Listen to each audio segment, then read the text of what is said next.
Oh, hello everybody, it's Megalithic here, otherwise known as Puglo Escobar, and today we are going to take a look at the Annis Savestra, ladies and gentlemen, retailing for a price of $990,000. And I'm sure you'll agree it looks like it was designed by somebody with a stylish idea, but no talent or skill to be able to fulfill their vision.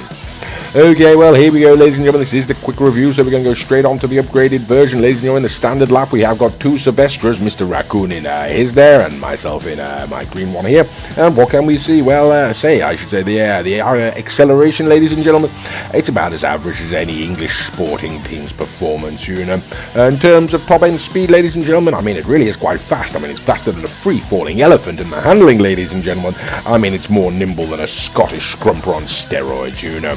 Okay, so there we go. That's pretty much it, ladies and gentlemen. I mean, acceleration, average, top-end speed, pretty damn good, to be quite honest with you. Handling, ladies and gentlemen, it is very, very agile, but unfortunately, it's very, very slidey, and it's going to, the traction, ladies and gentlemen, is awful, and that's what's going to cost you the corners, you know. Or a raccoon may come sliding into you. I'm not actually, I think I slid into him on that occasion, didn't I? I'm not entirely certain. Either way, ladies and gentlemen, we have performed the standard lap. There we go. Okay, and we're going to skip out the top speed test track, because it is the quick review. We're going to send it on up to Sandy Shores. Okay, we're going to have to skip out the prices, ladies and gentlemen, because I don't have access to them currently. This is the Obey Omnis. I believe it's retailing in the same sort of ballpark, ladies and gentlemen, maybe a little bit cheaper than the Annis Savestra, ladies and gentlemen. Like I say, it's the Obey Omnis, don't you know? It's another sort of rally-style car, and it's made it up to the top there ahead of us, ladies and gentlemen, although it's not got as good handling as the Savestra, it would appear, and so we've taken it in the corner there. Okay, there's going to be a battle for the back now, ladies and gentlemen, coming on down here, and we are starting to lead there, ladies and gentlemen, but it's going to be rather close. Yes, it's fighting for position now, and the Omnis pulling alongside pretty much as we cross the line, so neck and neck pretty much there. Okay, so we're bringing out, this is the Lamborghini Visitors, don't you know, ladies and gentlemen. It's the classic sports car, I do believe, rather a favourite of both Mr. Raccoon and myself. You know, we do rate this vehicle. We didn't expect to see it perform that well, though.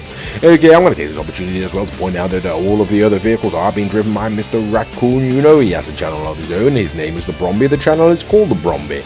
If you type that into YouTube, you should be able to find him. One do that. He's got some rather good videos on there. Okay, so a lot of fine car. The Lamborghini Visitors absolutely destroying the Annis there. So okay. Now the next vehicle we're going to bring out, ladies and gentlemen, retailing around about the same sort of ballpark, don't you know, is the Annis Savestra. I believe it's around about the $900 million mark for this particular vehicle. It is the Benefactor Sterling GT, rather favourite of Mr. Raccoon's, don't you know? It'll be coming up. We'll be showing it in an upcoming video in the near future, ladies and gentlemen.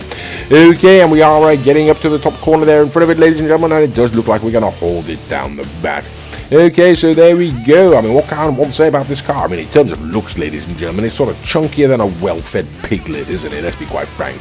Okay, but we're going to now bring it on to another Lamborghini, ladies and gentlemen. This is the Lamborghini Casco, don't you know? And we're going to have a look at the acceleration, sort of going up there. And you can see it's as mediocre as a marketing job in Milton Keynes, ladies and gentlemen. I mean, it's just that average, you know.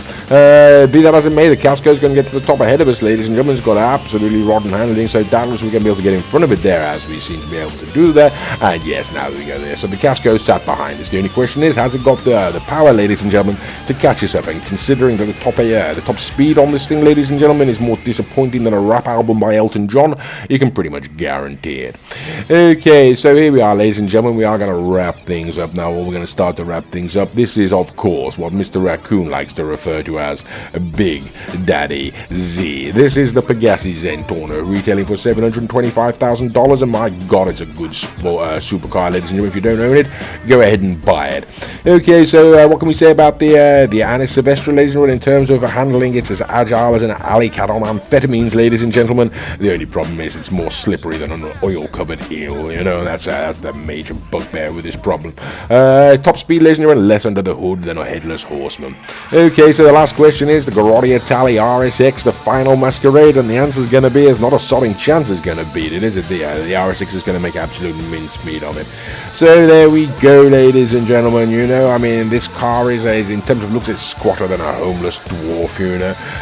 It's just, basically, the main problem is the handling. It's a nightmare. I mean, it's more of a nightmare than waking up with no penis and a school exam naked with no clothes on and being buggered by your favourite teacher. It's just that much of a nightmare. And we did have rather high hopes, ladies and gentlemen. Both Mr. Raccoon and myself were looking forward to this vehicle for a long time. You know, we had very high hopes, and I'm thoroughly disappointed by it, ladies and gentlemen. Top speed's not too bad, handling's not too bad, but the traction's really awful. The acceleration's not much to write home about. A thorough disappointment. But maybe Mr. Raccoon has a different idea. What do you say, Mr. Raccoon? Do you like it?